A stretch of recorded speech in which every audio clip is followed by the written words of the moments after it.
saveur divine. Cette bonne nouvelle du royaume sera prêchée dans le monde entier pour servir de témoignage à toutes les nations. Alors viendra la fin. Ce pain céleste vous est présenté par Immaculée Niraneza.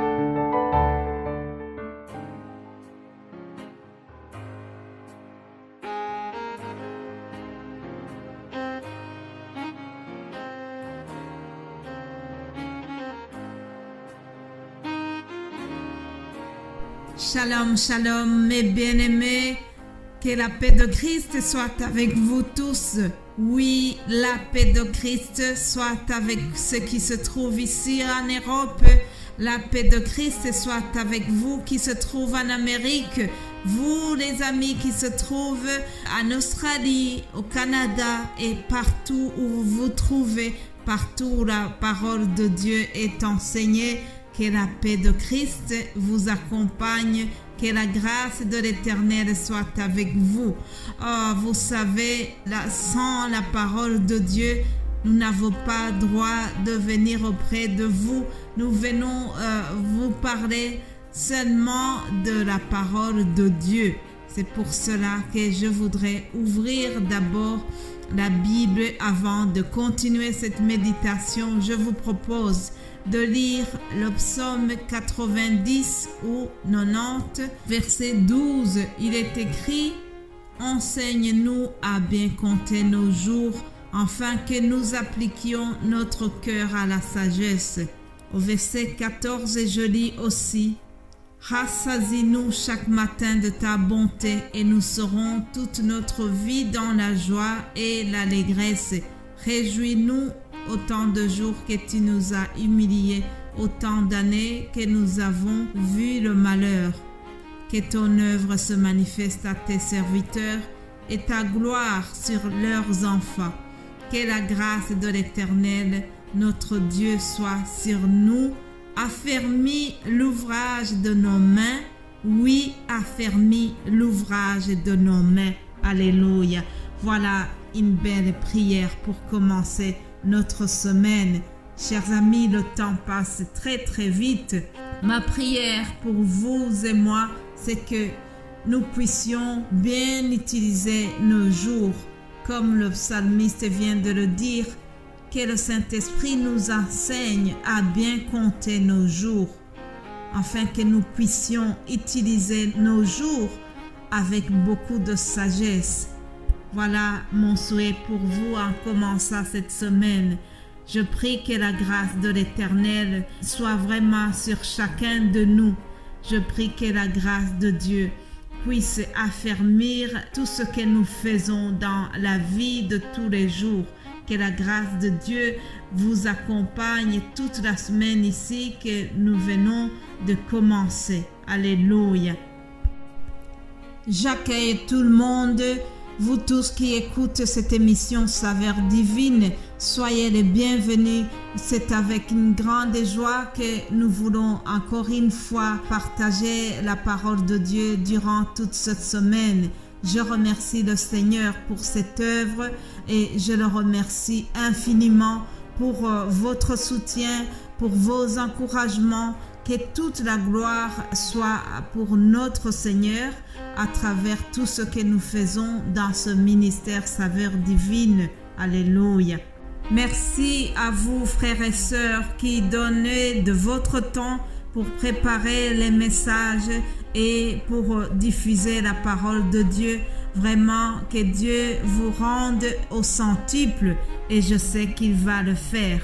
Merci à l'équipe de prière, vous, les frères et sœurs qui priez pour ce ministère. Vraiment, sans le soutien au niveau de la prière, nous ne pouvons pas tenir le coup. Chers amis, ce travail demande d'être attentif, d'être dans la prière. Sinon, on n'aurait jamais de quoi vous partager. Le Saint-Esprit est là pour nous aider. Et grâce à la prière, nous pouvons être à l'écoute du Saint-Esprit pour savoir ce que nous devons partager au peuple de Dieu. Que toute la gloire soit rendue à notre Seigneur. Je remercie Dieu pour tout ce temps écoulé. Vous savez, nous nous approchons des fêtes de fin d'année ici en Belgique. On sent déjà un peu d'effervescence. On voit dans les magasins qu'il y a déjà les décorations pour les fêtes. Il y a des préparatifs pour ces fêtes qui vont arriver. Les fins d'année sont toujours très animées, très lumineux. Il y a des lumières partout. On voit que tout doucement, les gens se préparent à l'arrivée de cette merveilleuse fête de Noël. Mais les chrétiens, nous fêtons Noël d'une autre manière parce que nous mettons d'abord l'accent à l'arrivée de Jésus-Christ dans le monde. Je suis sûre qu'il y en a qui fêtent Noël sans même penser à Jésus-Christ. Mais nous les chrétiens, nous voulons mettre Jésus-Christ au centre des fêtes. Alors, pendant la semaine qui vient, nous avons eu à cœur de parler de l'arrivée de Jésus-Christ dans le monde. Pourquoi est-ce que Jésus-Christ est venu dans le monde? Pour quelle raison est-ce qu'il est venu? Nous verrons des raisons qui ont fait que Jésus-Christ est venu dans le monde. Il est venu pour ça et ça et ça. Voilà, toute la semaine, nous allons vous dire pourquoi Jésus-Christ est venu dans le monde. Pourquoi il a quitté le confort de la gloire céleste pour venir dans le monde souillé. Il est venu pour nous sauver. Il est venu pour témoigner de l'amour du Père Céleste. Alléluia.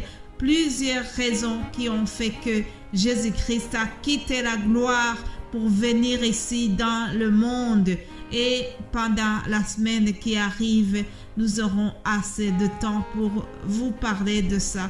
Et j'espère que le Saint-Esprit va nous aider et qu'ensemble nous serons édifiés et que vraiment nous puissions nous préparer à l'arrivée de cette joyeuse fête de Noël. Avant de terminer cette introduction de la semaine, je vous propose de lire l'Évangile selon Luc, chapitre 19, au verset 9 et 10. Jésus lui dit: « Le salut est entré aujourd'hui dans cette maison, parce que celui-ci est aussi fils d'Abraham. Car le Fils de l'homme est venu chercher et sauver ce qui était perdu. » Alléluia. Le Fils de l'homme est venu chercher et sauver ce qui était perdu. Chers amis, voilà une des raisons qui ont fait que Jésus-Christ est venu dans le monde. Il est venu chercher ce qui était perdu. Il est venu sauver ce qui était perdu. Savez-vous que loin de Dieu, on est perdu?